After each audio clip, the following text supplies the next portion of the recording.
O riso que quebrou o copo.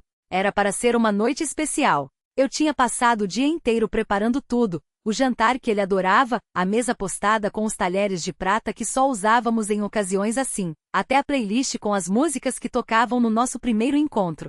Quando ele chegou já passava das 8, com aquele cheiro de perfume caro que não era o dele. Mas eu ignorei. Sempre ignorei. Até que o celular dele vibrou na mesa. Uma mensagem com uma foto, nossa foto, a do aniversário de 10 anos, que eu tinha enquadrado e pendurado na parede da sala. Só que dessa vez a legenda era: olha como ela é patética, amor. Acha que ainda sou dela.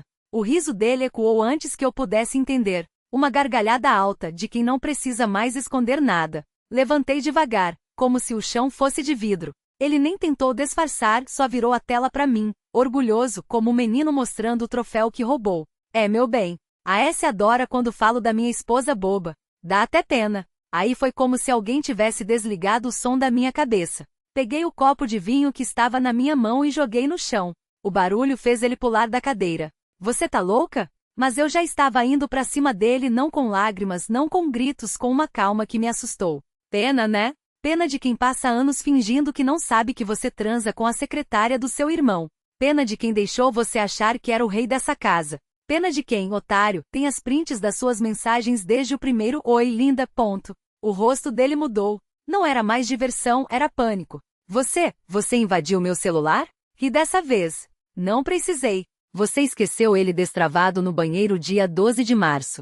O mesmo dia que você disse que estava em reunião, mas estava na casa dela. A mesma casa que eu visitei ontem, aliás. A S foi muito solícita em me mostrar os presentes que você deu para ela com o dinheiro que eu ganho. Ele recuou até bater na parede. Você não tem prova de nada. Tirei o telefone do bolso. Tenho áudio, tenho foto, tenho até o extrato da joalheria onde você comprou aquele colar de esmeralda, que aliás combinaria muito mais com ela do que comigo. Mas sabe o que é mais engraçado? Aproximei, baixei a voz.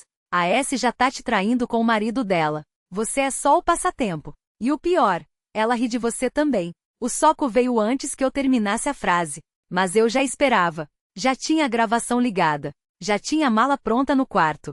E já tinha finalmente parado de ter medo. Quando a polícia chegou, ele ainda tentava explicar que eu era a louca, a ciumenta, a mulher que não sabia o seu lugar. Os policiais olharam para mim, para ele, para a marca vermelha na minha bochecha. Depois, um deles suspirou e disse: Senhora, a gente já conhece esse roteiro. Vamos lá, seu lugar agora é longe desse palhaço. E foi. A porta do apartamento bateu com um estalo seco, como um ponto final. Do lado de fora, o ar da noite era fresco, quase irônico em sua neutralidade, como se o mundo não tivesse testemunhado nada além de uma cena trivial. Mas eu sabia, nada naquela vida seria trivial de novo. O táxi já me esperava na calçada, motor ligado, o motorista discretamente evitando olhar pelo retrovisor. Enquanto o carro se afastava, tirei o anel da mão esquerda e o deixei cair na sarjeta, perto de um bueiro. Não foi um gesto dramático, apenas prático. Aquilo não servia mais para nada. No hotel, o quarto que reservei sob um nome falso tinha vista para o mar. Abri a janela e deixei o som das ondas entrar, como se pudesse lavar os últimos anos de mentiras. A mala estava aberta na cama, metade das minhas coisas já arrumadas com uma precisão quase militar. Passaporte, documentos, o extrato da joalheria, prova de que ele nunca soube o que era lealdade, e a gravação, segura num pendrive dentro de um envelope pardo. Não era vingança. Era seguro. Era liberdade. No dia seguinte, o advogado ligou antes das 9. Sua voz era seca, profissional, mas havia um tom de satisfação mal disfarçada quando confirmou: o acordo está assinado. Ele não vai contestar, nem a separação, nem a partilha. A gravação foi persuasiva. Ri baixinho, imaginando a cara dele ao ouvir sua própria voz tremendo de raiva, as ameaças vazias, a humilhação exposta como um troféu. E a S? Perguntei, só por curiosidade. Ah, ela desapareceu. O marido dela parece ter descoberto algo também. Não senti pena. Não senti nada. Almocei sozinha num restaurante à beira-mar pedindo ostras e vinho branco, como se estivesse celebrando. Talvez estivesse. O garçom, um homem de olhos claros e sorriso fácil, perguntou se era uma ocasião especial. Sim, respondi, sem tirar os olhos do horizonte. O primeiro dia do resto da minha vida. À tarde fui à joalheria. O mesmo balcão onde ele havia comprado o colar de esmeraldas para ela, como se fosse um prêmio por sua complacência. Desta vez, porém, foi eu quem escolheu. Um anel de safira simples, elegante, sem inscrições. Para quem é? Perguntou o joalheiro com um sorriso comercial. Para mim, respondi, deslizando o cartão sem hesitar. Ele não entendeu. Não precisava entender. No aeroporto, enquanto esperava o embarque, recebi uma mensagem de um número desconhecido. Você ganhou. Parabéns. Não respondi. Apaguei a mensagem, apaguei o número. Não havia mais jogo, não havia mais adversários. Só eu, a mala, o passaporte e um voo para um lugar onde ninguém sabia meu nome. Quando o avião decolou, encostei a cabeça no vidro da janela e fechei os olhos. Lá embaixo, a cidade ficava pequena, insignificante, até desaparecer entre as nuvens. Não olhei para trás. Não havia nada para ver. O avião cortava o céu noturno como uma lâmina silenciosa. Dentro da cabine, o zumbido dos motores era um murmúrio constante, quase hipnótico. Abri os olhos só quando a luz do painel de emergência piscou, anunciando que poderíamos desatar os cintos. Ao meu lado, um homem de terno cinza folheava um relatório com gestos mecânicos, como se o mundo lá fora não existisse. Não trocamos uma palavra. No bolso do casaco, o anel de safira pesava mais do que deveria. Não pelo metal, mas pelo que representava. Um troféu sem plateia, uma vitória sem testemunhas. O joalheiro tinha razão em não entender. Ninguém entenderia. Nem mesmo eu, não completamente. O destino era uma ilha sem nome nos mapas turísticos. Um ponto minúsculo no Atlântico onde o governo local não fazia perguntas desde que o dinheiro fosse limpo e os visitantes, discretos. O hotel já estava reservado sob um nome falso, pago em cash por um intermediário que agora provavelmente estava apagando qualquer rastro da transação. Não havia recepção, apenas uma chave deixada sob um vaso de cerâmica trincada na varanda. O quarto cheirava a sal e madeira velha. Na mesa de cabeceira, uma garrafa de uísque escocês selada com um cartão em branco. Alguém sabia que eu viria. Alguém sempre sabia. Desembalei a mala com movimentos precisos, 2 camisas, um par de calças, um revólver desmontado dentro de um estojo de couro. Não por precaução, mas por hábito. Hábitos são o que resta quando tudo mais se desfez. O anel ficou sobre a pia do banheiro, refletindo a luz amarela da lâmpada nua. Por um instante, imaginei jogá-lo no mar pela janela aberta, assistir ao brilho afundar na escuridão. Mas não o fiz. Ainda não. Na praia, a areia era fria sob os pés descalços. O vento trazia o som das ondas quebrando em ritmos irregulares, como uma respiração ofegante. Não havia ninguém além de mim e das gaivotas que observavam de longe, desconfiadas. Sentei-me sobre uma pedra plana, as calças enroladas até os joelhos, e deixei a água lamber meus tornozelos. O frio era agudo, quase doloroso. Era bom sentir algo. Não sei quanto tempo passei ali. O céu começou a clarear em tons de cinza e rosa quando voltei para o quarto. O uísque continuava intocado. Peguei o anel da pia e o coloquei no dedo médio da mão esquerda. Coube perfeitamente como se sempre tivesse sido meu. Talvez sempre tivesse sido. No bolso interno do casaco, encontrei um envelope que não estava lá antes. Dentro, uma foto desbotada. Um rosto que eu conhecia bem demais, mesmo depois de todos esses anos. No verso, uma data e um endereço em Lisboa, escrito à mão com tinta preta. Nada mais.